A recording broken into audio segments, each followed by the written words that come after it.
Nuto voor de Curaçaose rechter is geweest.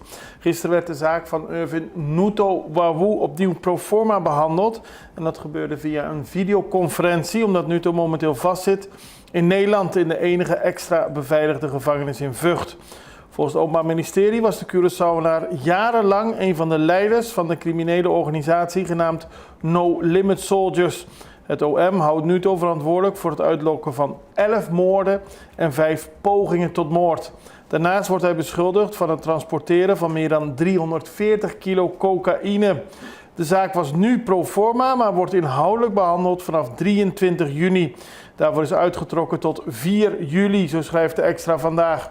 Hij verklaarde tijdens de proforma-zitting dat hij niets met de moorden te maken heeft. En ook heeft hij gevraagd om voorlopig vrijgelaten te worden. De rechter weigerde de voorlopige hechtenis van de verdachte op te heffen. En ook verklaarde hij dat de bewijsstukken die het Openbaar Ministerie denkt te hebben, na het afluisteren van